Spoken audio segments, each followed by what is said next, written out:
One of the most important parts of the lead management framework that you build into HubSpot is being able to tell where each lead is in the sales process. This is important for reporting. It's important for segmentation. If you're sending a marketing email out and you don't want people who are already engaged in the sales process to get that email, you need to know that people are engaged with the salesperson. And then it's also important for your segmentation.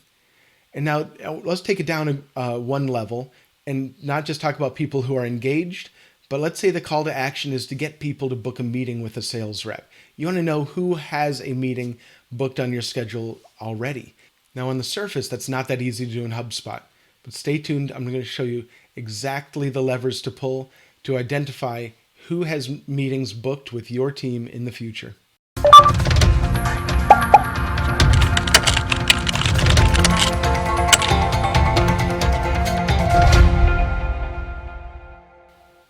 Hi everybody, Josh Paul from Pipeline Ops.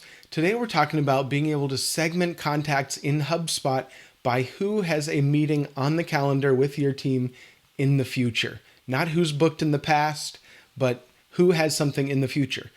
This use case, this list that we're going to build, you can build it into lists, you can build it into workflows. We're going to show you how to build a list with that criteria. You want to just keep that list and use it in a lot of different places. It has implications in your segmentation mainly and your automation.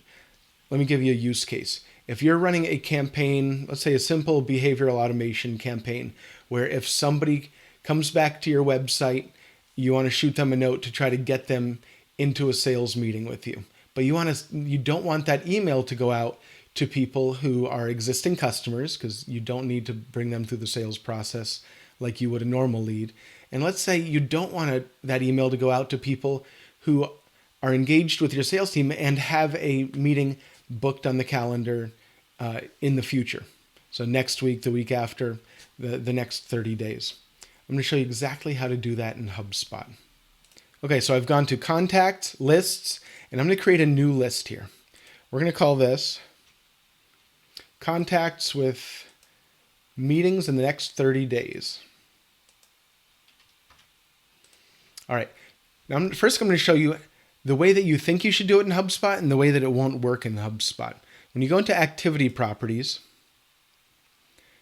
you have lots of meeting options here. You can go by meeting start time, but it doesn't give you the option of saying, show me everybody who has a meeting start time after today. It makes you pick a specific date. Other than known and unknown, these are all date only fields, and you don't want to have to adjust this date every day or every hour. It's just not a thing. It's not feasible. All right. The other options you have, you can say, all right, show me everything that was created on a certain date and with a start time that is before the create date. So let's look at that. So if I say, I want the start time to be after, we're going to go down to activity create date. Now what this will give me is everything where the meeting start time is after the create date. It doesn't exactly work this way. You'll notice in this video, my contacts are hidden just to maintain the privacy of the contacts in our database. But what this pulls back is every meeting that was ever booked, because the start time is always going to be after the create date, when that activity was created. So there's really no good way to say, show me everything that has a start time after today. So how do you create this valuable list that's going to be used in reporting and segmentation and automation? Let's dive in. So we're back to our starting point. We have a blank list. We've created the name. We've identified our criteria. We want to use this list to suppress everybody who has a meeting with somebody on our team within the next 30 days going forward. I'm going to show you exactly how to do that. So you're going to go to the contact property and you're going to look for meetings. Now this is where it gets a little confusing. So the last meeting tool submission. It's kind of a strange name. You're saying, okay, what is this? And if you look at the description, that gives it away. The last meeting tool submission, you'd think it was when somebody booked. When was the last time they submitted the meeting tool? But it's a little bit mislabeled. It's the date of the most recent meeting booked from the meeting app. That's the secret. So I want to say, this is kind of confusing, the last meeting tool submission was more than 30 days ago. But I actually want to change that to more than 30 days from now.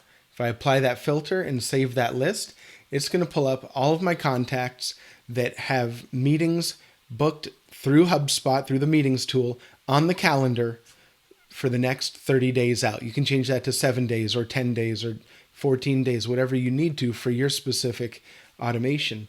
But that's exactly how you do it. The last meeting tool submission isn't when they submitted it. It's the last meeting.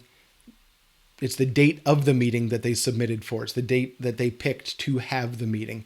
So this is what's going to give you the contacts that have meetings going forward.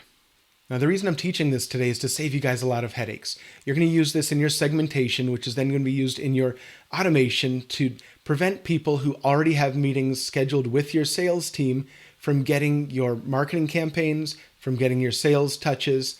You're already going to be able to segment out the people who have meetings on the books with your sales team.